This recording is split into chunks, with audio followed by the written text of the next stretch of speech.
I say,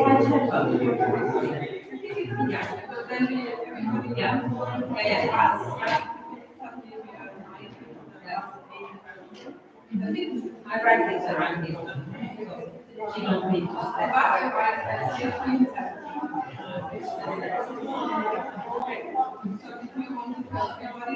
yeah. When do we need?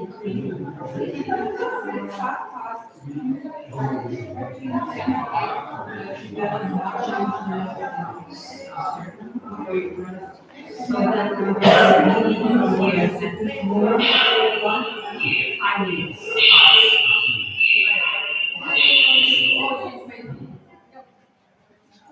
Sorry, I'm feeling from here.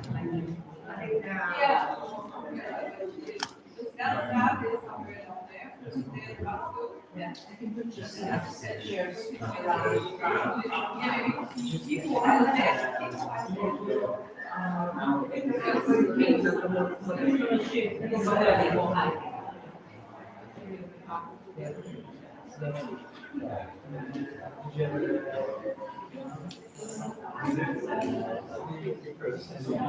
so then you want if they want to be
and you are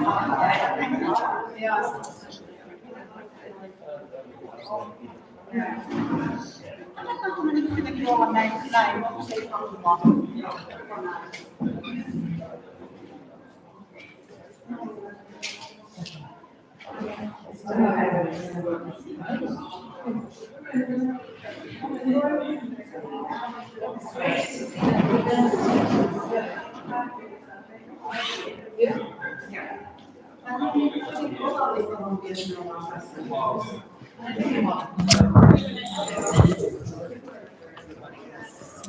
Can I tell them for that?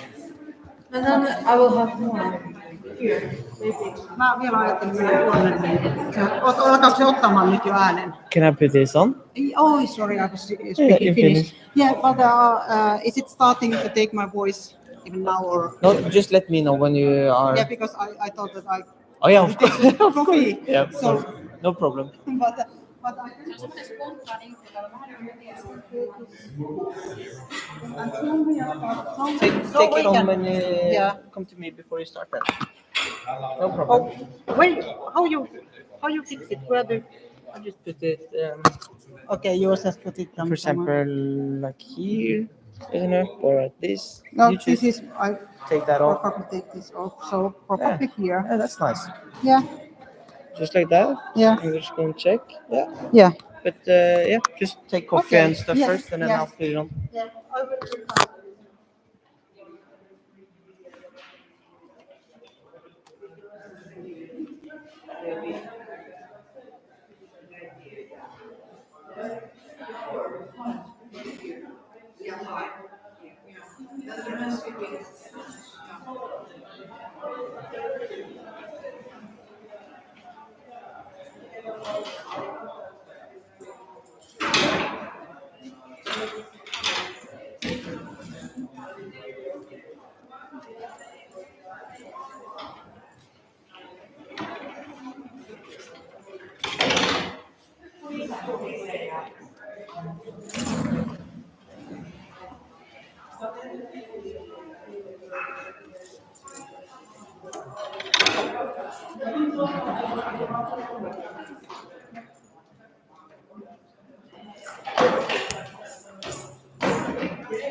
Nej, kopplar bara in den här då. We can just fix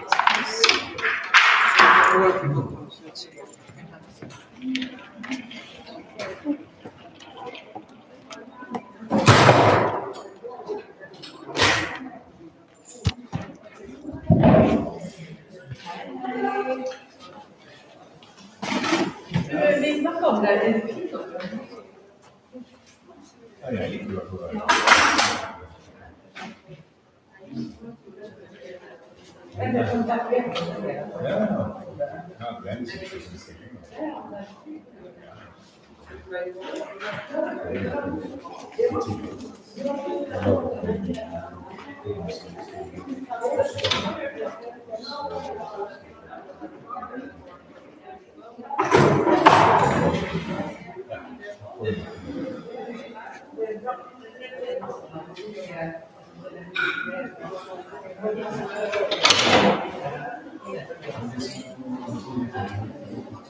And are they able to hear us? Because is that a microphone for free or is there like loudspeaker somewhere? Okay, yeah. Okay.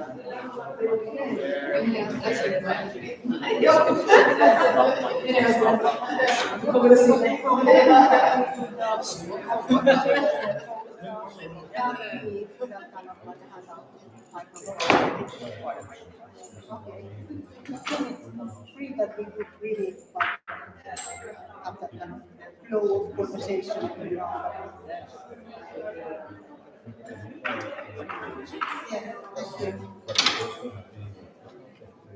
thank you.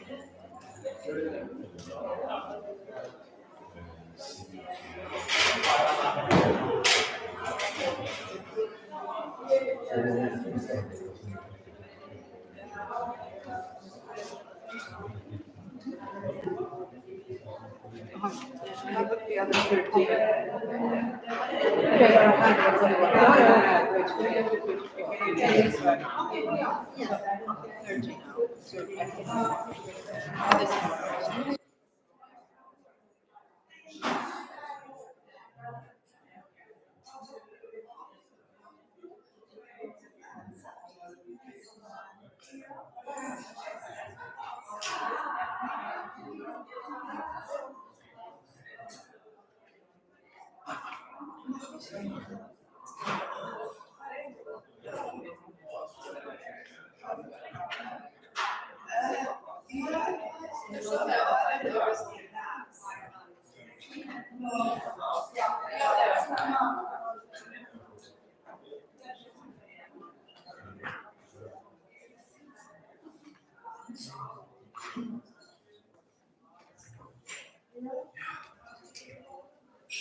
Ja, hva syns du om det var det?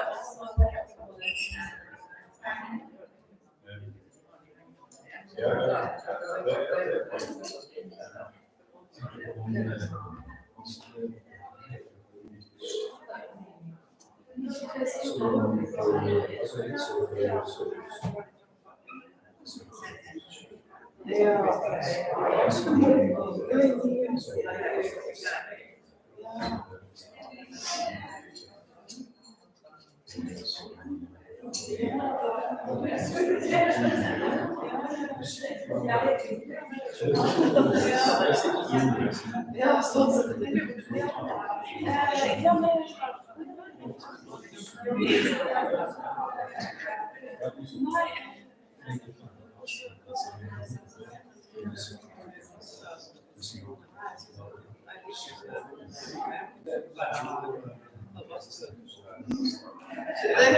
Faktisk, ja. Det er bra for meg det går bare.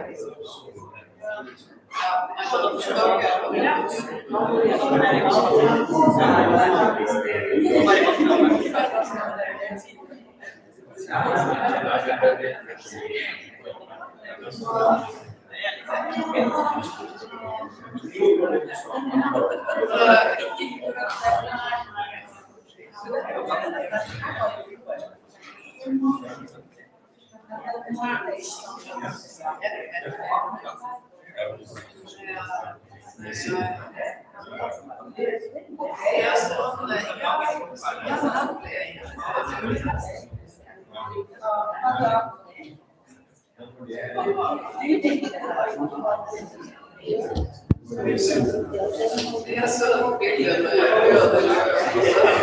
ja, men det här är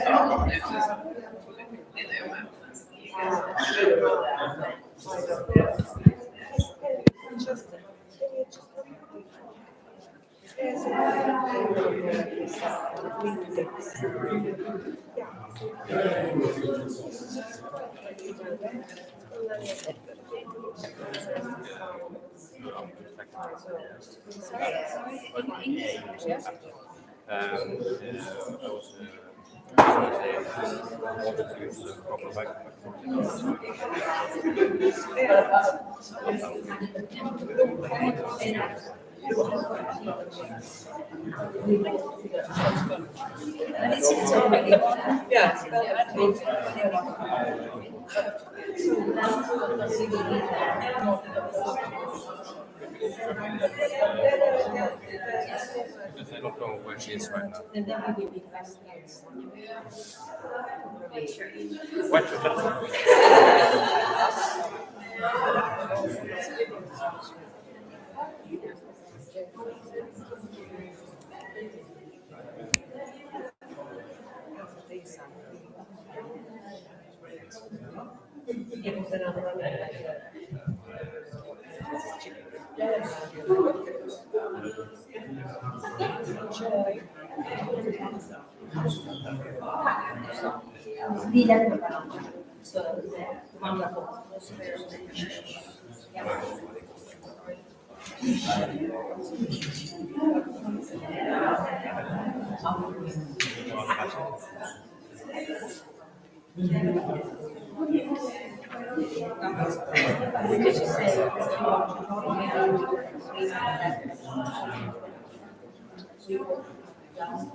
It's already 4 minutes past.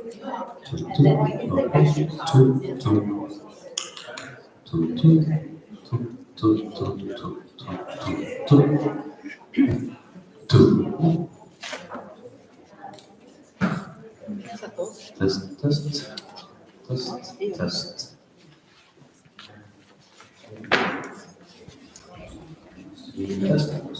Test.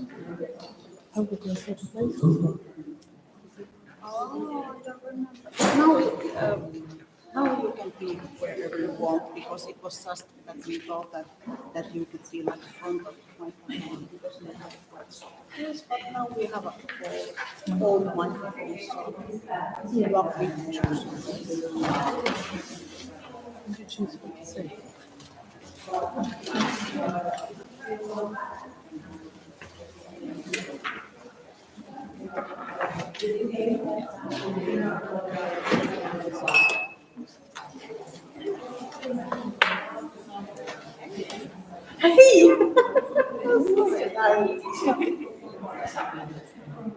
Jeg lurte på om jeg skulle sette meg, for jeg tenkte kanskje på noen av de som skal...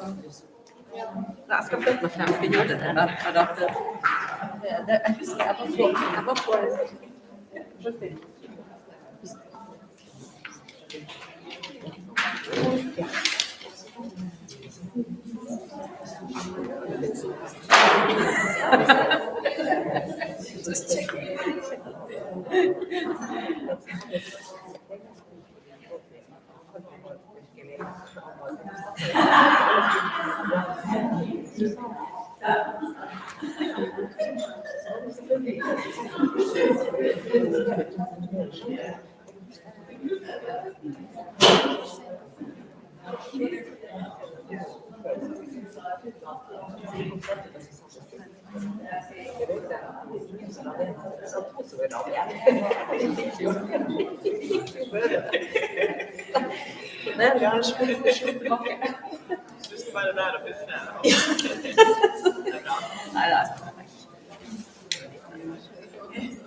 Okay, I believe that we are ready to start. So welcome everyone. Now we are going to have a panel discussion about art and equity. And first I will introduce our NOA, Nordic Outsider Art Network, and after that I introduce our panelists and then tell about our topics. So we are all here because we are members of NOA, Nordic Outsider Art Network. It was 10 years ago when 5 organizations started this network. Those members are Gettuki, and that's my background organization. I'm vice president of Gettuki Association in Finland. We also have a Kaarisilta from Finland, but I like to mention that Actually, because Kettuki is network organization, all Finnish studios are included in this NOA network. Then we have Inuti from Sweden, and Vista and Lantamera from Iceland, and Gaia Museum from Denmark. And it's also worth of noting that when we first started, we had those five organizations here, and we were trying to find representatives from Norway, but we were not able to find. But now we have filled that gap, and we have an Atelier Blexbrut, a little bit difficult, and Emma here. So we have filled that gap. We are really glad of that. So yesterday I was telling about the cottage. Many of you, I can see that you were here in our opening ceremony, and I was talking about, okay, it's a little bit difficult to see the picture, but here's the cottage where it started. So I found this historical picture, so I wanted to show it. So it was really that kind of cozy small cottage where we invited people from all Nordic countries, and we started to share ideas. And the main question was that why do we always do the same thing? That it won't take us anywhere, that we want to create something new. And actually, I remember that the first workshop that we really had a workshop. It was not just drinking wine and having fun together, it was really working hard. And we had that kind of workshop of 100 ideas, what we can do together. So we were really working hard. And that's how it started. Yeah. And then we created that kind of platform for these specific collaborative projects. It was important for us that all the artists working in these robotic studios in different roles, that they can take a part of these collaboration projects and have international connections. It was our main goal. Silvi, could you change the slides? So you can see our group, not really clearly, but there was that group who started to have those conversations and planning and dreaming together. And then the most important, soon we noticed that we can't do it, that we really need all people in different roles to be part of this planning process and these workshops. So we were growing with those meetings. They were quite big ones, like you can see from the next picture. Here we are in Stockholm. Yeah, with Inuti artists, and there is artists from other countries as well.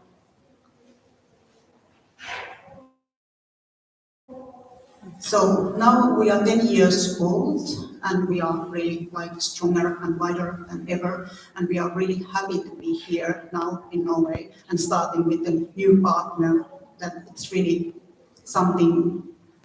It feels really good, and I think that it's really important to share knowledge. We have these like old studios like Inuti and new beginners, and yeah, there's lots of knowledge to share. We had a workshop before this panel where we were trying to like find challenges and find answers to big questions, and it was about the sharing knowledge, and it was really main topic in those conversations, I think. So that's the reason why we are here now. But now I'd like could you introduce yourself a little bit and your background, organization? Maybe Lotte, you could start. Hello, can you hear me? Yeah. My name is Lotte Nilsson-Välima, and I come from the Inuti Foundation, situated in Stockholm. Inuti is a daily activity and an art studio, and we have today 3 studios that focuses on supporting each other, creating the art.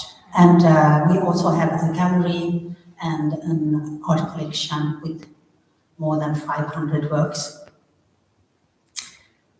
So, I'm Irina Leino. I work as an art educator in Arts Laundry. It was founded in an old laundry room, so that's why the name. And it started in a context of rehabilitation, but then artistic identity started like blooming, so it's been growing since then into a form of to look like it's participants. And we have now, Venla is my co-worker, so we have now 20 years anniversary in Art Laundry. So we have about 35 people coming each week, some of them for 1 hour and some of them for days. So very different kind of people join. So very flexible space. My name is Emma Davis, and I'm the initiator of Atelier Black Streets in Oslo, and work towards opening the studio started in 2022, where we traveled around and visited many of our Scandinavian colleagues, as well as visiting studios in England and in the US. And we operate from a little toolbox, so we're very mobile, and we run projects with different groups of people. We've been in several workplaces. We work quite closely with a group of young rap artists and dancers, where we do all the scenography projects and we make props, and we work with Dance Syndrome Norway. We've got a whole range of projects that are all leading towards opening up the studio. Hello, jag blir Vingård, and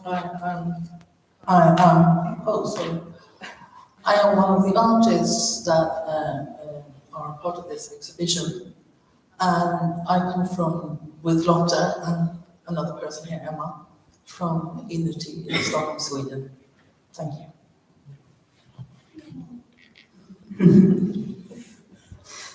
Yeah, and then to our topics. Our main topic is art and equity, and I think that you all know that what the meaning of art. Let's start with that. It's complicated as well. But about the equity, could you, Silva, share the first slide, that workshop slide again? There, you can see, because these are quite complicated concepts. So this equity is based on needs approach. And in art, you would think that it means that making sure that everyone has fair chance to create and share and enjoy art, no matter their backgrounds or circumstances. So we are also talking about inclusion, and they are really closely related concepts, but they focus a little bit different aspects of fairness and belonging. So inclusion is about creating environments where everyone can feel valued and respected and be able to fully participate. And it ensures that no one is left out because their background and abilities or differences. And these two, they work nicely together because the equity removes barriers and ensures the fair access to the opportunities, and inclusion creates the sense of belonging where everyone can contribute. So that's the basic concept we are talking about today. And before we go to those topics, I would have a kind of warm-up round and hear what you think about NOA network and the meaning of that. Is it meaningful for you?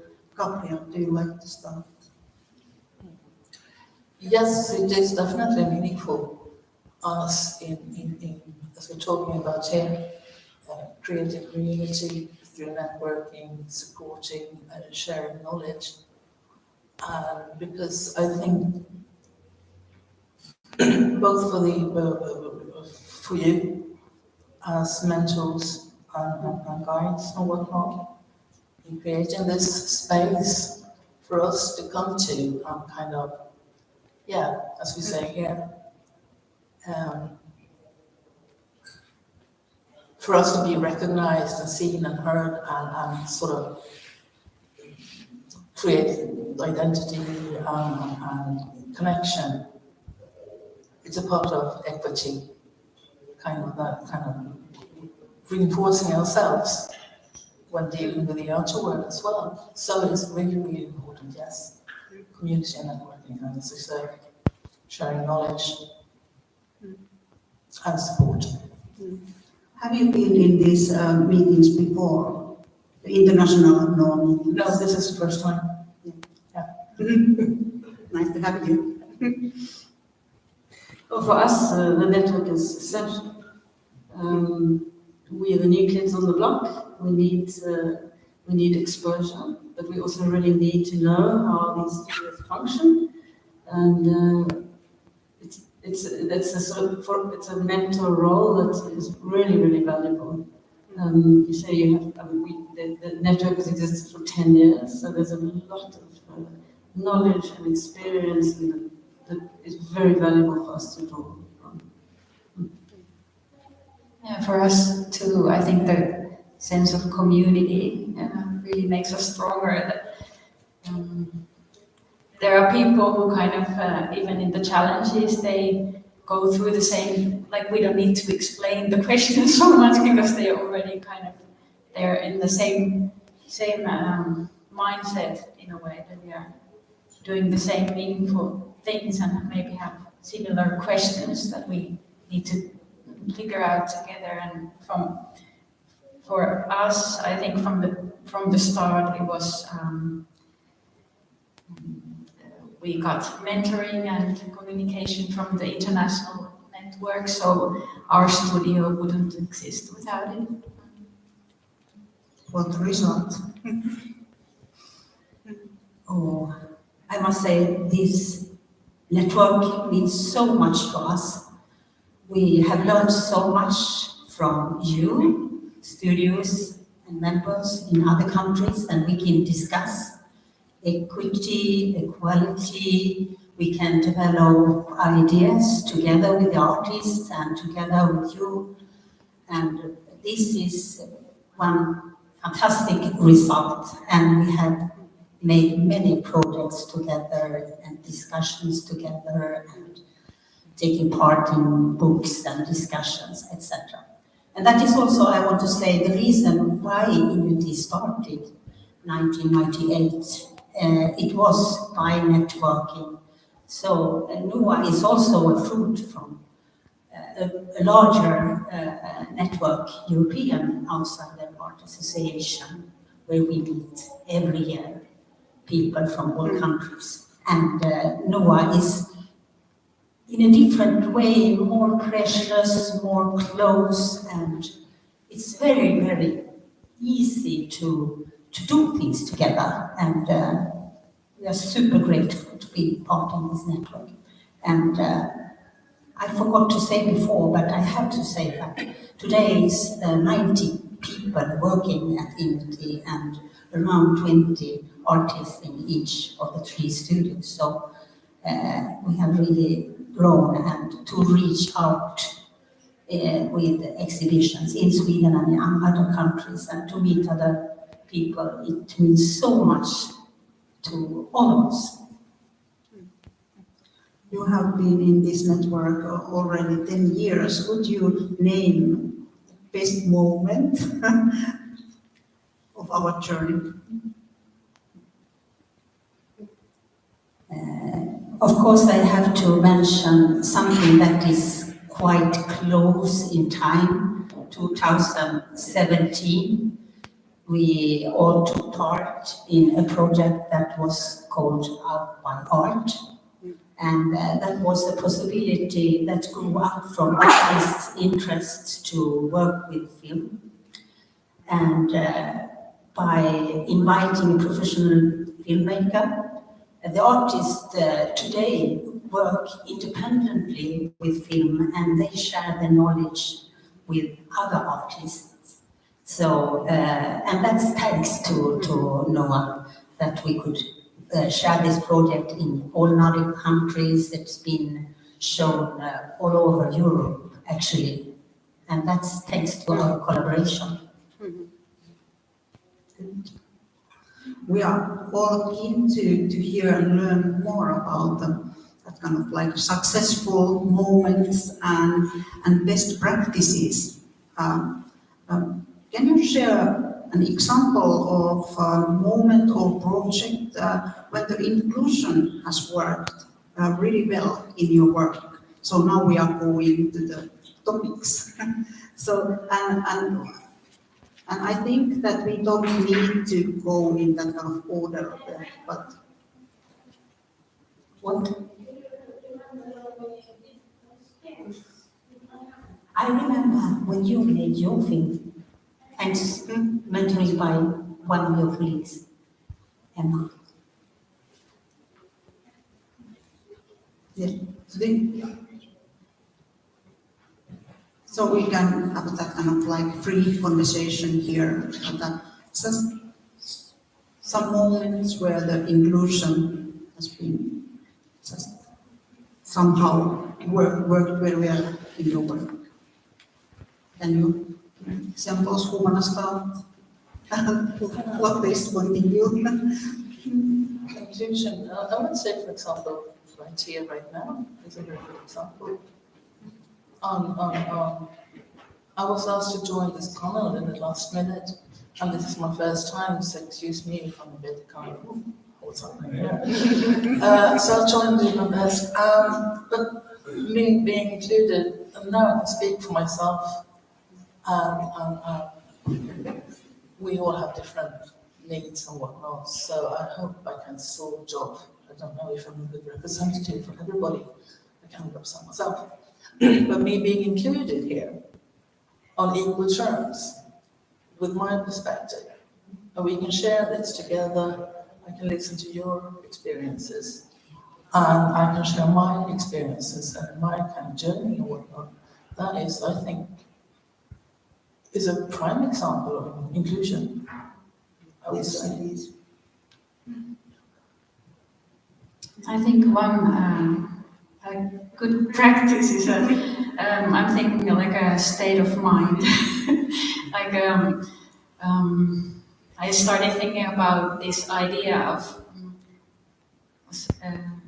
Elaine Scarry, who said that experiencing beauty is a warm-hearted this impulse, and she said he wrote something like Nightingale sang last night, come here as soon as you can.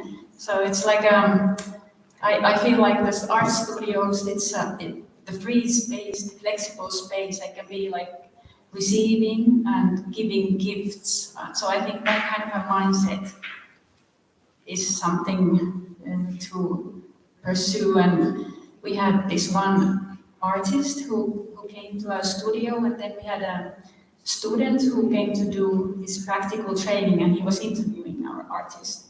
And this young man said that, was explaining why he likes to come to our studio, and he said that because I cannot do anything wrong here. So I think that's kind of like I think powerful, also for me to kind of a goal to create, when we create that kind of a space. Inclusion, I come again to this situation where artists are as much involved as possible. And one important thing is that every year, for very autumn and spring, we plan what will be the projects this year. And we get a budget from Unity, and we can also do external applications to fulfill ideas. But the reason what we put focus on is on what the artists want to do. And one of the projects that has been really ongoing for 10 years was an interest from artists to also write.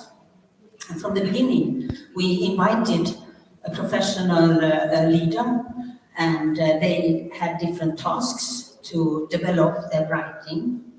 Today, the group has extended and it's led by artists, and they meet every second week and run these projects, and they are them who, the artists who creates what to do, and of course mentors take part, but it's so fantastic, I think, and as it should be, that the artist runs the projects as long as it's possible, but also take part and invite each other.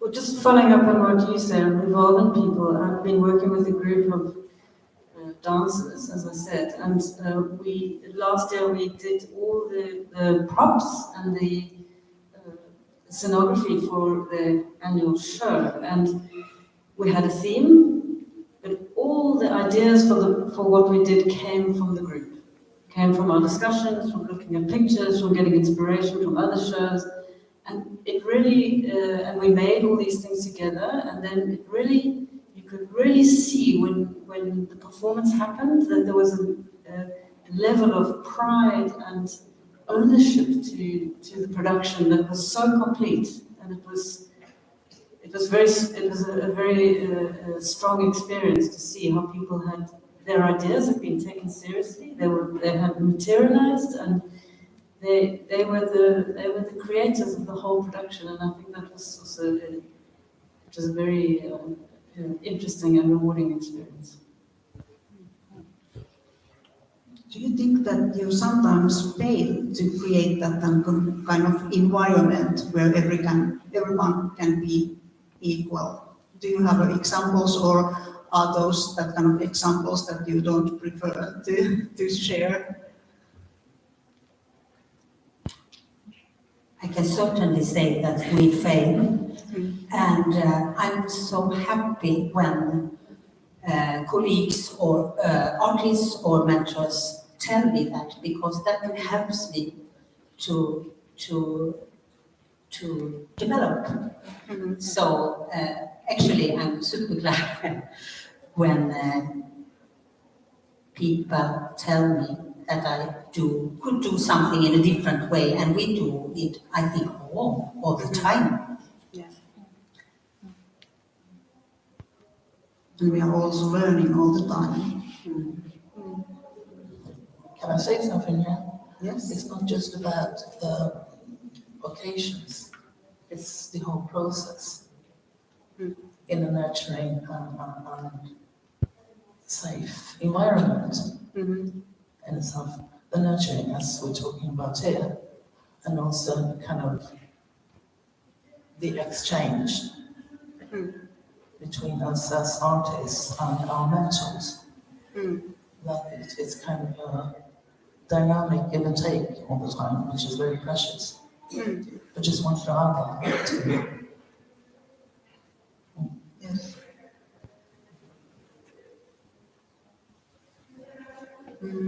Do you think that there is like a special challenges when we are working on the crossroads of like the social sector and art world? Is it somehow affecting the relations?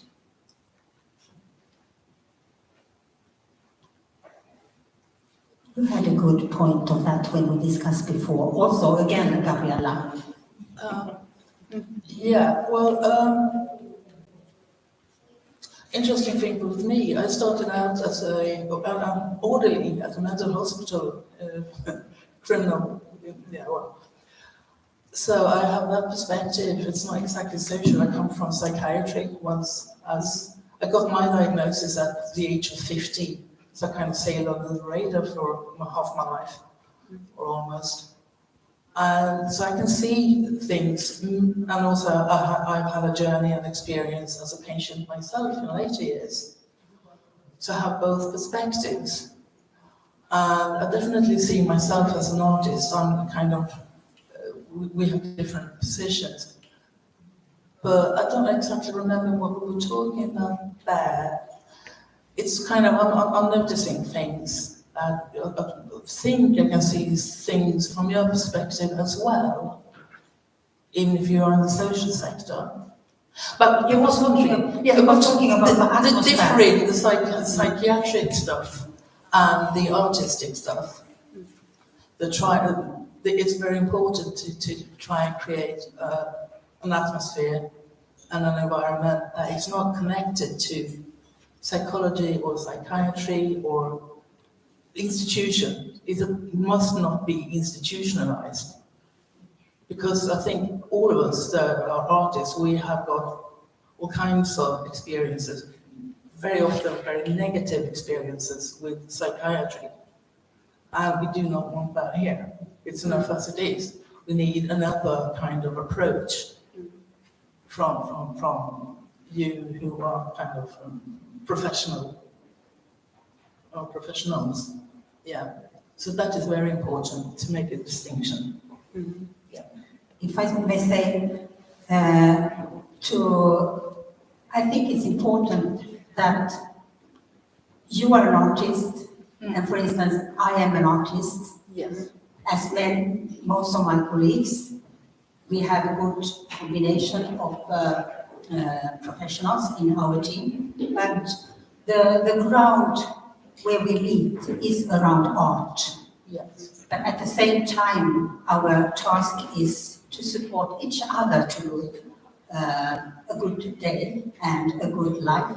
And so it's very, very individual how we can give the support in the studio. And among these things is artistic materials, for instance. And as you said, to create an atmosphere where you can work together in a group, in a workshop, or you can choose to work by your own in solitude. And you can work for an exhibition if it's important for you to reach out and to show your work. And it's also a question of time that you can work for 1 year, 2 years, 3 years, as long as you need, only for yourself, because it's very, very individual, and it's all about development for all of us through art. It's a fantastic language. I guess the crossroads of art world and the social world, it's like an ongoing discussion in our heads, I guess. It's really important. Because it's such a wide range of things that need to come together for the kind of the thing to succeed, like the funding, the mindsets, the attitudes, and all kinds of things have to come together. So it's a really wide range to sometimes hold together, and also like to have this kind of a puzzle of so many different kinds of people and who have very different kind of approach to art and trying to make it possible for everybody to experience the freedom of creating and pursuing the goals that they set for themselves. And also like to have this kind of free space, because there are lots of, for example, in rehabilitation or other things, that there's so many goals, and then sometimes art just has to be like, it has to be because of the actual thing without no goals, and allowing a little bit chaos and uncertainty and those kind of things in the space. So sometimes we need to do a lot of work in expressing what it's about and trying to figure out ourselves first. Yeah, and how many people are working in your studio? Like every week? About 35, and then we are part of South Savo Wellbeing Services County, and so there are people who are clients in the center there, and then some people come from outside. So it's very different kinds of people, and some of them with artistic careers, and some of them their first touch in the process. I think it was, if I may comment, so beautiful when I heard you and Venda talk about how you can be active and grow in a studio. You said you can just be there for the smell of colors, or you can be there for listening to the sound of paper, etc. It was really an ear opening for me, very beautiful, and so true, so true. Yeah, we have many people who also don't have spoken language, for example. So we use a lot of different kinds of communication methods. So and just experiencing the space in silence also. And then it's a lot of responsibility. That's a challenge to because then you have to be a kind of a listener and seeing in other ways than words to figure out what people's desires are in arts. And what about you, Emma? Your studio model, it's quite different, I think. What do you think about the working in a crossroads of social sector and art world, how it works here? Well, my experience of it is relatively limited, but I think what is so important is to not, a little bit what you were talking about, is to not let a diagnosis inhibit what you can do. And I think that's quite a skill of a mentor, is to allow somebody opportunities without in any way being patronizing.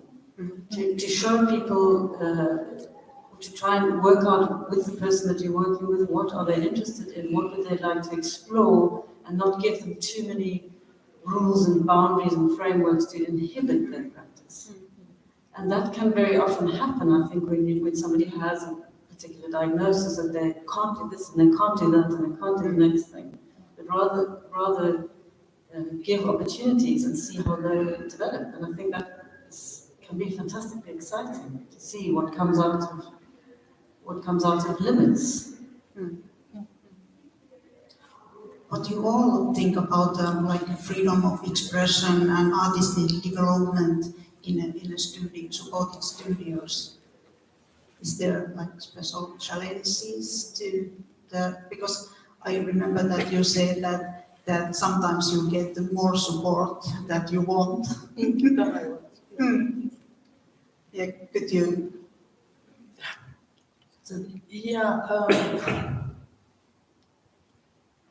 I don't like to use the word, but for the sake of it, I don't like the word, but for the sake of it, I'm sort of high functioning, and I don't really like it, but I'm using it anyhow. And I've realized so many times that I kind of, sometimes people have tried to give me much more help than I need. So I have to kind of set boundaries that thank you, but no thank you. I don't need that, don't push it in my face. But you need it, and you need that. No, I don't do that. And try to which in a way also has helped me to define what help do I actually need. That has kind of put me in a situation that I need to define my needs for myself.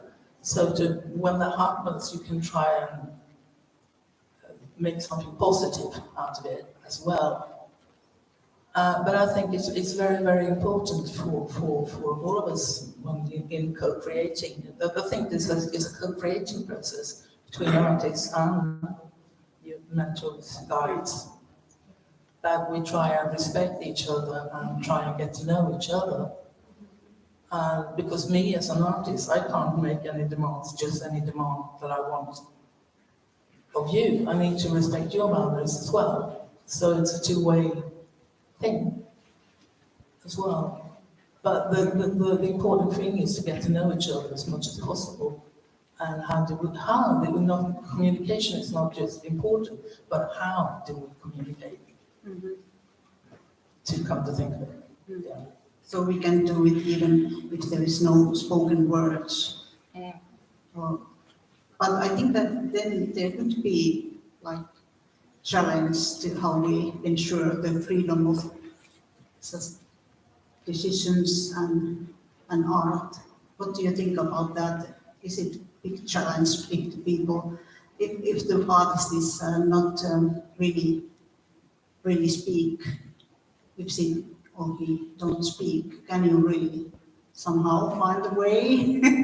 Irina, you had that kind of artist in your studio. Yeah, we try many different kinds of ways to figure out what people want to do. We have, for example, an artist who is able to choose from usually like from two different options. So we might just have the tools in hand, and then just at the same time, not so that another one is not first, but just show them that actually the same time, like which one do you want, and then we try then we sometimes test if they, what about if there's three, and then just kind of in a process of very different kinds of ways to to listen. I think it's a learning curve for us all the time too. And then we use just pictures, and then we have these kind of we have professionals that has helped us with this picture communication. So we have these kind of I'd say boards, and so we put different kinds of techniques and try to individualize for every user. So I think anybody can benefit from it. I sometimes kind of myself like to kind of makes it some kind of the structure clear. It's also like for some people it brings security and sense of safety that one knows what this space is about, and that these are the choices. Because sometimes it's very difficult, like if a new person comes and then it says you can do anything, you can create anything, and many times we need kind of something to get a hold of.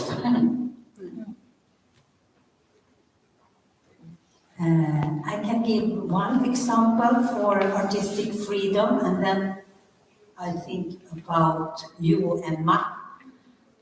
You have had a big interest the last 2 years, 3 years, I think, to work with angels. And your works has been expressed as mosaic, as paintings, in films, in words, and you have had also a very big interest to reach out with these angels. So you have had exhibitions in several churches in Stockholm and outside Sweden, outside Stockholm, and of course in other collaborative exhibitions. But that is one way of artistic freedom, to really go deep into a theme and try out in many very different techniques.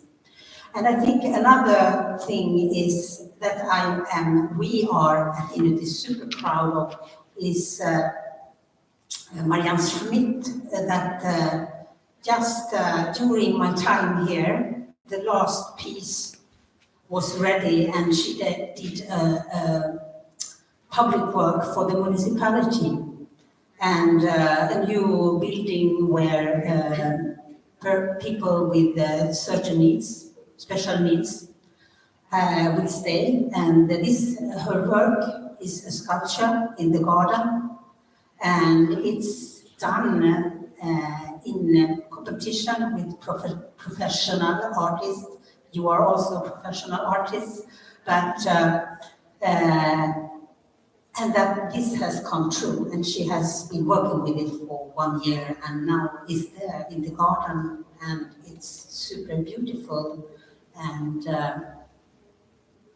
I hope this will spread, that we will do it more and more in our Nordic countries, that we get this opportunity to do public works. And that's it. I'm super proud of. It's artistic freedom.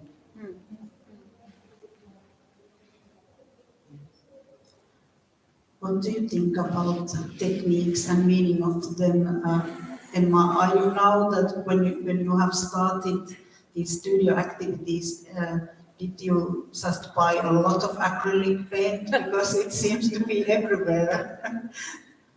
Well, we've had very concrete projects, so I think what I'm trying to do is offer a variation. I do have acrylic paints, but I'm a great fan of printmaking because it's unexpected. You can't control it that well. It's quite spontaneous, and it really sinks the sort of threshold to try art because it's very surprising.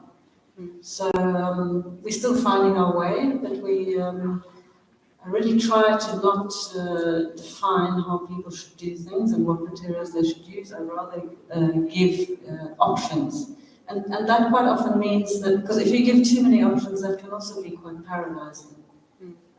So when we've had, say, a summer school week of activities, we've really tried to do some painting, do some drawing, build some things, use glue, cutting paper, making little sculptures, doing printmaking, so that people can really experience these different materials and how they work and different techniques and find their own, what interests them the most. But I just wanted to go back a little bit to something that was mentioned earlier, to say that, like, if somebody doesn't have verbal speech and creates a work, you as the viewer of that work don't really know necessarily what it means, but somehow or other it's so powerful when you don't know.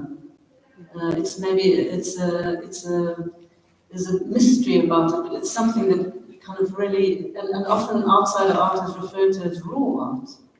And I think that that's such a good description of how one sometimes reacts to pieces of art that are just so emotionally strong, and even stronger that you don't understand what the thought process was necessarily behind that. So there's a little bit from the other side, as the viewer, that can be a very poignant experience. And art is language itself. But how about you, Gabriela? Do you think that you have that kind of artistic freedom to choose your techniques, or is there, and can you really grow in that studio environment, or is there still something that you are dreaming to do, something outside the studio? I sort of don't daydream in a sense. For me, when it comes to techniques, for example, my ideas come through, learning by doing, but also getting my ideas by doing.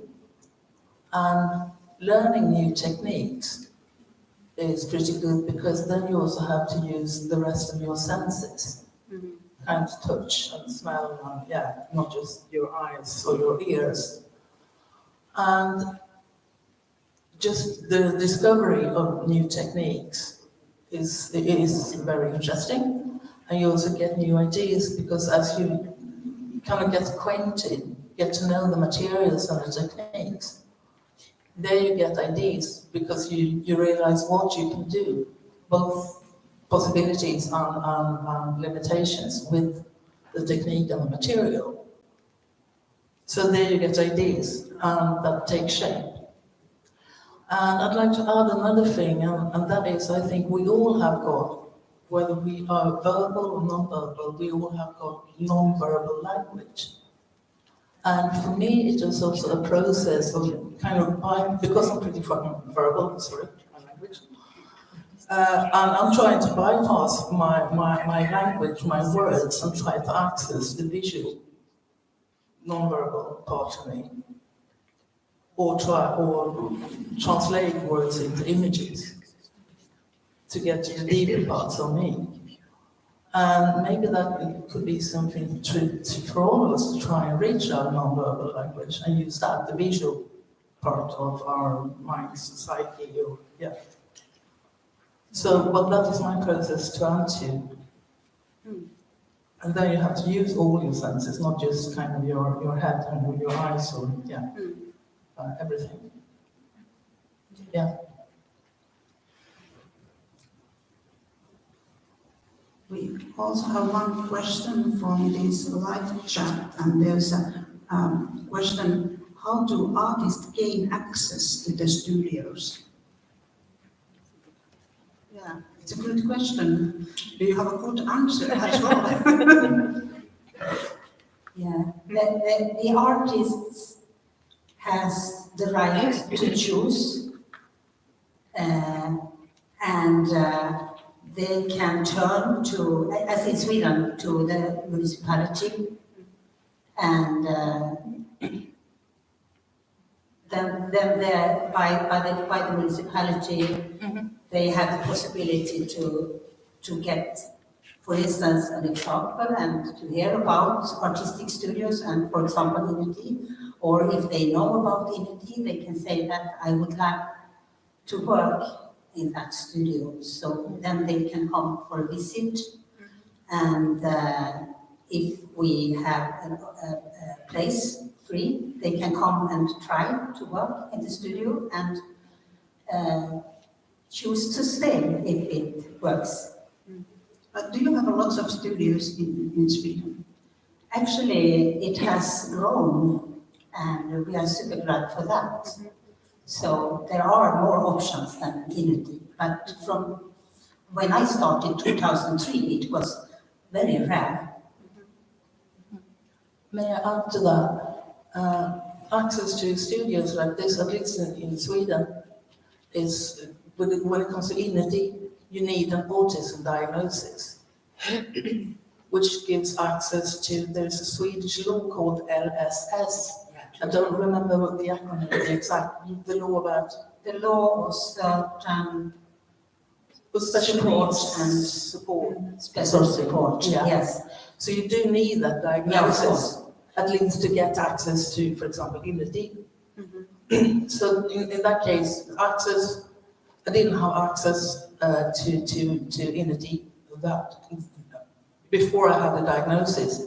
So that was kind of a key for me to actually, yeah, through the municipality. Yeah. Is it similar process to your studios? Yeah, quite similar. And also in Norway? Yeah, in Norway, when you're at high school, you, as far as I understand it, you get presented with different kinds of options. Education is difficult. There is no formal art education at the moment for people with special needs. But you get invited to visit different workplaces, and these different workplaces have different focus, and there are many really fantastic workplaces.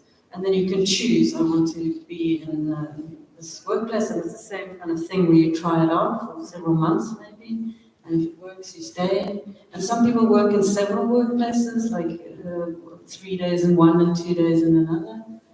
And that is one of the big challenges for Atelier Blexroot, actually, is to once we establish, is to let people know that this is an option, and then of course have support, enough financial support to offer so many places. So I think that is one of the biggest challenges. Yeah, I think that we are coming to the end of this panel discussion, but do you still have something really important that you want to tell?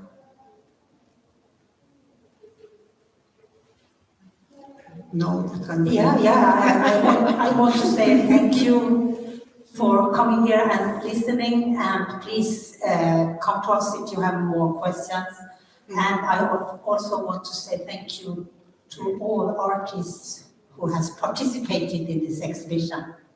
Yes, really. And then I have one more thing, because this is task and challenge to everyone, because I want this conversation going on. So if you think about these challenges to inclusion and equality or equity in art, if you find that kind of challenge, try to somehow form a question out of that challenge based on that, and you could send those good questions that arise from your everyday life in studios to get to this email. So we will continue this discussion in our network, and I hope that based on those discussions that we could also create answers and best practices, and maybe we can update that in art guidebook and share it to our network. And actually, the last I'm thinking that it's really need to be updated, because maybe it needs to be equity in art, not equality.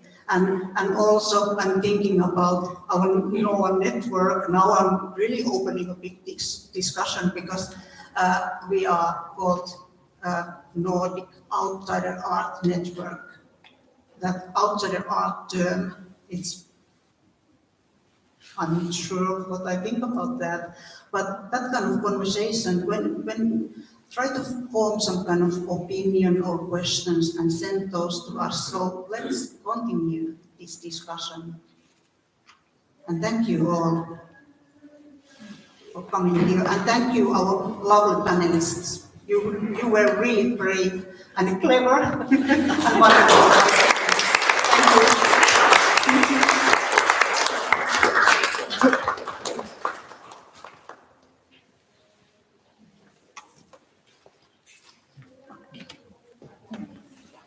And just for you to know that this book you can find in English also freely to download and read in our web page.